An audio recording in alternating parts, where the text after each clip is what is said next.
If you happen to have an Etsy shop, Cafe Press, Zazzle, Imagekind, Fine Arts America, or any kind of site like that where you offer some kind of product, one of the ways to get your product found is through search engine optimization. This is called SEO. Now, here's something very important to understand. None of those websites have something in your account to actually do SEO. There's no settings. You have to do this on your own. So in today's video, I'm going to show you what to do. And the most important part of this whole thing is keyword research. That's the most important thing. And then I will tell you about formatting your description and your titles. So the first thing you need to do is decide what you're going to call your product. This is your initial start point because you may find that the title you choose is not going to work while we do this research. So, for example, let's say we're going to create a product on Zazzle. We're going to create a t-shirt. We're going to create a white t-shirt and it's going to have a leprechaun on it. And that's going to be our product, a leprechaun. So leprechaun is going to be the first keyword or key phrase that we choose. Now, leprechaun happens to be a keyword, but a key phrase might be leprechaun and green clover. Leprechaun and green clover. That could be a key phrase. Now, you can try each different combination as long as it's related to what your product's going to be. And for example, Zazzle, it would be a piece of artwork of a leprechaun. So the first thing we're going to do is we're going to go here to our search, and we're going to search for Google AdWords Keyword Tool, or it's also called Keyword Planner. This is a free tool that Google supplies, but you do need to have a Gmail account. We're going to open this up. Okay, we are now inside. You're going to see I have a bunch of different choices here. We're here at Tools. The line that we're going to go with here, it says, what would you like to do? It's this first line right here, this first one. We're going to click that. And now here you're going to fill out your information. So you would put your keyword right here. We're choosing leprechaun. Your landing page, this is optional. I typically don't do this, but if you wanted to see how many people on Zazzle had leprechaun products and you wanted to research that, you can do it right here. If you wanted to choose a product category, etc. I'm going to leave all this as it is, but you can adjust this as you see fit. What it's going to do on the next page is show us the average monthly searches for the term leprechaun. So we're going to see 12 months worth of searches. What is the average monthly search? Click on Get Ideas. Here we are, and the first thing that comes up is this graph. And obviously, March has the most searches for leprechaun because of St. Patrick's Day. You can see here it picks up in February. February is a little higher than the rest of the year. And October is actually pretty high. Why is October high? Because of Halloween. People dressing up like leprechauns. Most likely the movie Leprechaun. And they may actually be searching for the movie Leprechaun. So if you were to do a leprechaun product, this is when you're going to have your most success, right here, February, March. This is telling us that we need to have this product created at least by the beginning of February. And throughout February, we're going to want to be getting this all ready for March. You don't want to start creating it in March because you might miss this time, because then April comes along and the searches drop off. Now we go down here. And what we're going to choose, and this is typically what you're going to choose if you know your keyword, we're going to go to Keyword Ideas. This is where I like to work from. However, you can find your keyword or key phrase in groups. So for example, this first one here, this list here is for leprechaun movies. This is all different terms, keyword, key phrases, all based upon the leprechaun movie. And this is the category that you would fall into. And this is the most searched category out of everything in this list. And you can see here, on average, 10,260 people search for it. The competition is low.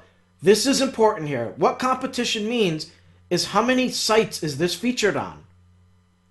So it's low. On not a lot of websites this is featured on, so that's good. If it was high, we might have a little more of a difficult time getting found in the search engines. But because it's low, we have a better chance.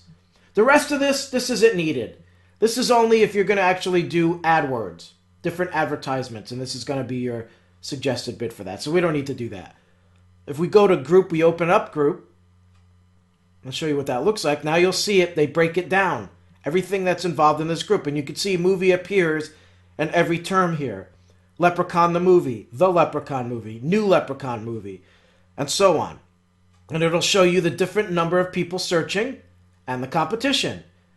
So everything we saw on the previous page was averages. Here you can see that Leprechaun the movie gets medium competition. So it's featured on a lot of websites, and you have 720 people a month search for it on average. Obviously, in March, it's going to be a lot higher than that. But we like to go here to keyword ideas. And the first thing you're going to see is your actual keyword come up. So our keyword here is leprechaun. We get 135,000 people searching a month, and the competition is low. So this is a good term to use. And if we were to do an AdWord, for example, it would be very affordable at 19 cents. Even better, 2 cents for our leprechaun's reel. But this is the breakdown of some of the terms. So 135 monthly searches, it's low. This is a good term that we can use for our product, leprechaun. But now let's go down here. Let's say if we want to choose something different. We want to break it down even more. Here are the different keywords that you can choose, or key phrases. This is a key phrase, our leprechaun's reel. 2,400 people search for that a month. Leprechaun movie, the Leprechaun. 5,400 people search, it's got medium competition. I mean, this might be a good candidate for, the Leprechaun t-shirt, the Leprechaun hoodie, something like that. So this is, the whole point here is you got to play around with this. Leprechaun may not work. Now, what if we changed it to leprechaun and green clovers? What's going to happen? Nobody searches for it. Nobody. This would be a very bad combination. So green clovers could be in your title. However, it's not going to be your key phrase. I mean, you look, nobody's searching for it. They'll give you some different suggestions down here. Like, look, even green clovers. Bad keyword. Only 70 average monthly searches. So that's not a good keyword. So you go down here, you can look at different things they give you, but this is what you have to do. You have to play around with this until you find the proper keyword or key phrase. Now, leprechaun is going to be our key phrase, and we're also going to consider the leprechaun. Now I want to go to Google. So by doing a Google search, you could see here, right? This is all you need to know right here. 11,300,000 results. That's a lot. We're going to have a hard time getting found. So let's say we choose the leprechaun. Here I put it in quotes. Now the results change. Now you have 484,000 results. So that's better.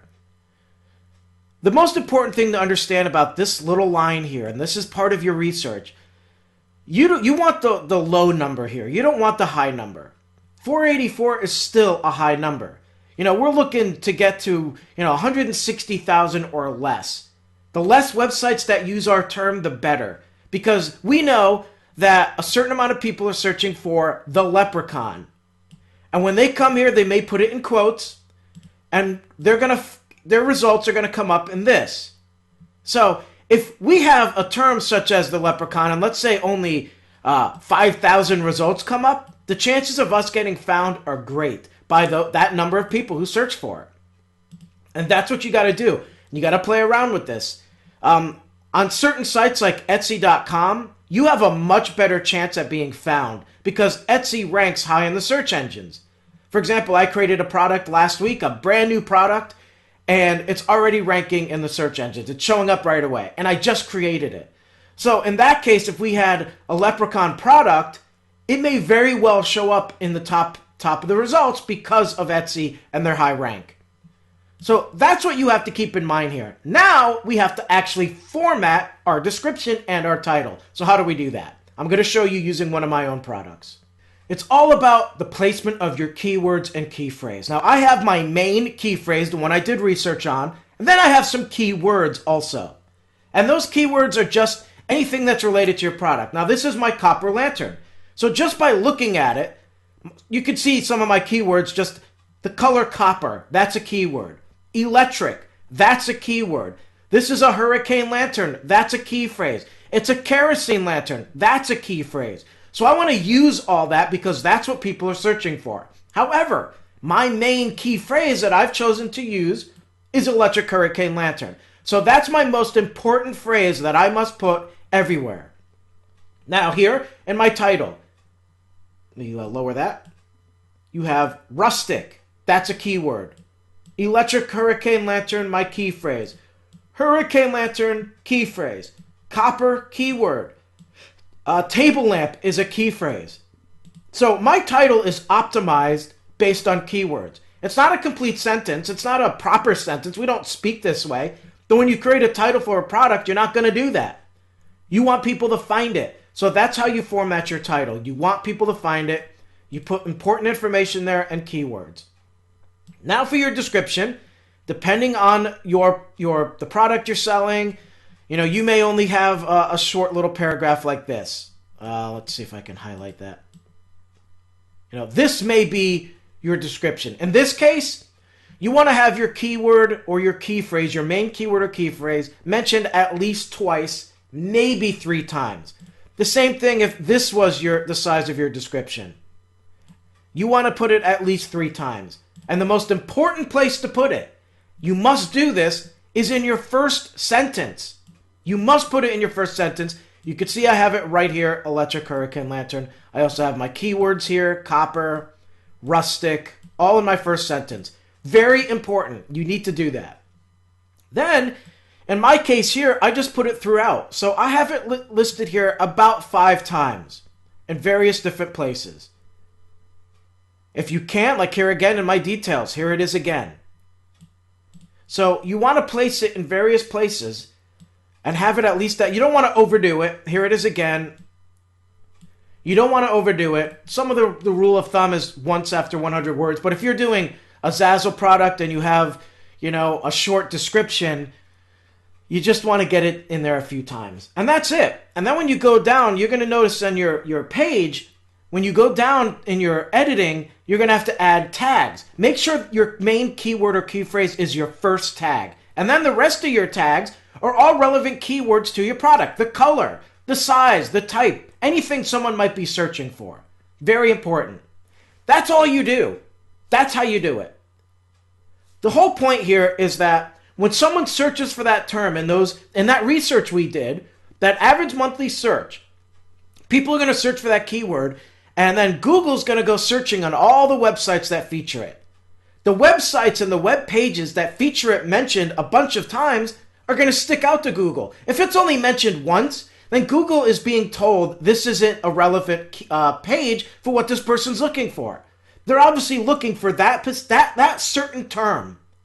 Therefore, they're going to see your description for your product that has it listed 5 times or 6 times, and it's going to tell Google, hey, this here is what they might be looking for.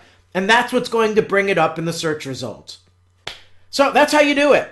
It works for any product that you create. The size of your description, there's a debate on that. Should it be the size of a blog post, a small description? I think it all depends on your product. I mean, it all depends on what you say. But always remember the importance of your keyword and key phrases and where to place them. And that's going to help you in your business and help you get found. That's it. That's how you do it. So I hope that helps you, and best of luck with your products.